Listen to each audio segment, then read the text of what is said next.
Hey, Throwback Thursday, 5 and Drive with yours truly. I truly appreciate you tuning in. I am truly tired. I've not slept well in 50 something years.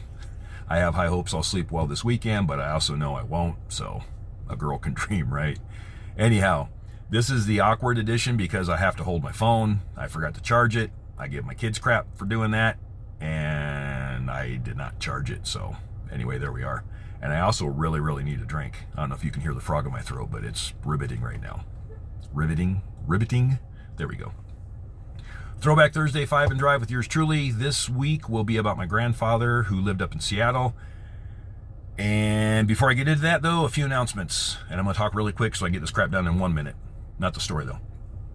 The Ballet and Bipolar Minor EP and the EP of the 3 songs I made, one each for Caillou and Maya. I have to go back and redo graphics and something about the hertz in the files I sent. Okay, that's coming. YouTube is done. I just need to check a couple things, and then my socials have been underutilized, and I will fix that. I want to do some fun things with some different stuff. Alrighty? That said, let's get into it. Throwback Thursday, 5 and Drive with yours truly, the Seattle edition. My grandfather got his citizenship in the U.S., as I understand it, from the stories I've heard, by joining the Navy, the U.S. Navy, in World War II. He fought in the Pacific Theater. Wasn't a good time. When I lived in Japan, he didn't want to visit. When I talk about Japan, he would be polite, and then the conversation was over. He wanted nothing to do with it. Contrast that to my stepfather, who fought in Vietnam, but did want to go back. Oh man, I do want to drink of water right now. So bad. He wanted to go back. We made plans, but we didn't do them. You collect regrets in life the older you get. And please don't do that. Do the things. Do the things.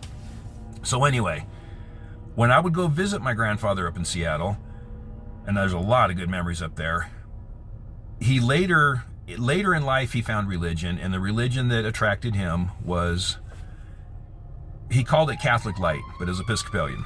And I asked him, why is it Catholic Light? And he's like, hey, the Pope's a cool dude. He's just not in charge. That's how he explained it.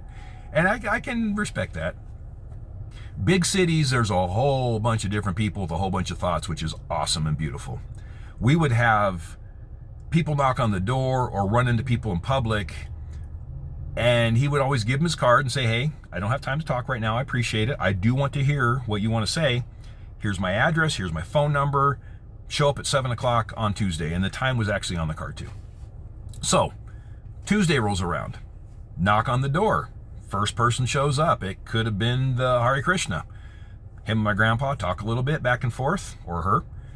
And then another knock on the door, and in walks a Mormon. And then another knock on the door, and here comes a Jewish person. And in walks somebody from Africa, or just a world religion from anywhere. And I'm not exaggerating. We'd end up with 15 to 20 people every Tuesday at the house. It was really awkward at first because all these people are like, wait a minute, I'm supposed to be doing the thing. My grandpa would do spaghetti or whatever meal he could throw together, idle chit chat back and forth, and then he would find a moment to break the ice and say, hey, thanks for coming. My book says X about Y. What does your book say about that situation, that thought process, that morality, whatever? Please tell me your side. I want to explain my side, you explain your side, and we'll get going. The cool thing about it was a lot of times discussions got heated because there were misunderstandings, like I'm trying to say something and you misunderstood what I said, or not as so much trying to talk over each other, but just the excitement of, this conversation going on.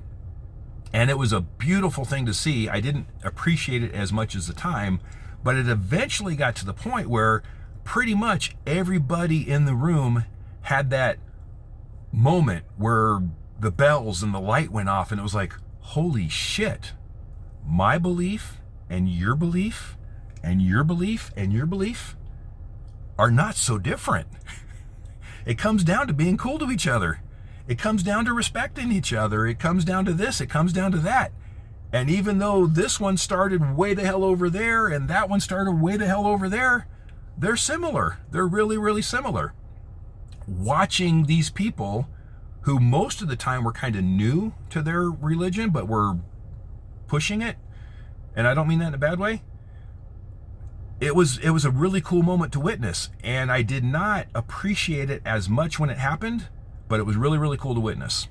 The awesome-er thing about it was quite often a lot of those people would come back the next week and the next week and the next week, and they would just hang out and talk about religion and philosophy, and sometimes it got into movies and music and cars and whatever, but it was so cool to see all those thoughts and all those beliefs come together.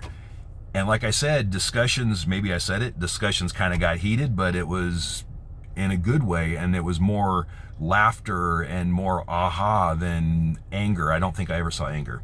Anyhow, speaking of anger, 5:45, I went 45 over. I'm sorry. If you want to spank me, you can. No, not you. No, but yeah, you back there. You can, yeah. Anyhow, here we are at 6. I am so sorry. Thank you again for tuning in. I really do appreciate it. It is a short, notice the trend, short ride here. Live life, be kind. Love you guys. Take care. Have a kick-ass weekend. Bye.